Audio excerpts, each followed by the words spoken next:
So Wesley, right now things are pretty urgent and chaotic around the lead team right now, and it reminds me of one of our code elements that we share a sense of urgency. Why is that something that's included, and why do we prefer to work that way?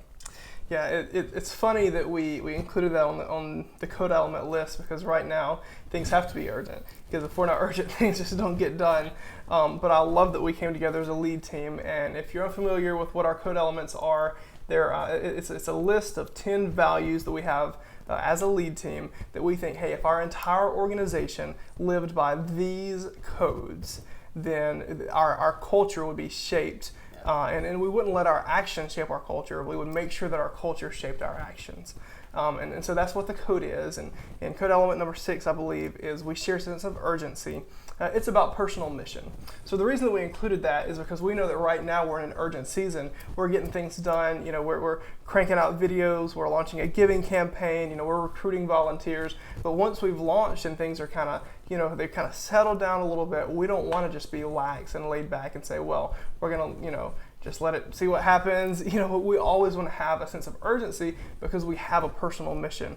And so as a lead team for us, that means that we're making things that wouldn't necessarily be urgent because the mission is urgent, right? And our mission here is we want to see students far from God, raised to life in Christ.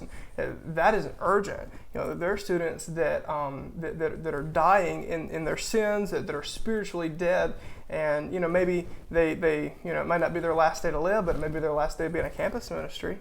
So what the gospel that we're sharing, the way that we're presenting it, the songs that we're singing, and the excellence with which we produce our message, it's important. It could be the last time a student gets to hear that. So Ethan, what are some things that you and your teams are doing to really make sure that we're getting that ingrained, that things are always urgent and that we're always sharing that personal mission? It's not just when we say we want to see students far from God, we don't mean like some billboard that we point to and say, hey, we're a part of that. We want to do that, everything we do. But what are some things you're leading your team to do right now? The biggest thing is encourage the team that they are part of the mission. They're an asset to the mission. They're not just someone there filling a volunteer role.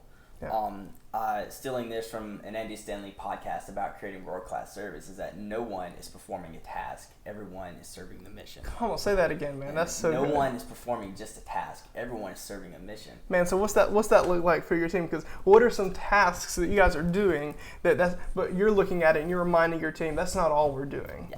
So our team we're the ushers. They're not just showing people seats. That is a task. And they're not just moving around pipe and drape or making sure the room is not too cold or too hot. Yeah. Those are all tasks that they do, but they're also individually serving the mission. And the mission is to see students far from God, raised to life in Christ. Wow. And when you put that weight on the volunteers that they're part of the mission and they're crucial to the mission, that's going to make them carry out their task with more urgency. Man, that's incredible. I think it's something that a lot of organizations miss, especially in the church world. We think that, we're just handing people a brochure when they come in. It's like, no, you're part of the mission. You're not performing tasks. You may be doing that, but you have to look deeper, because how you do it is going to depend on what you think you're doing and why you think you're doing it. And man, I love that. There's something that we say around here that kind of gets to the heart of that. We say, what I'm a part of is bigger than the part I play.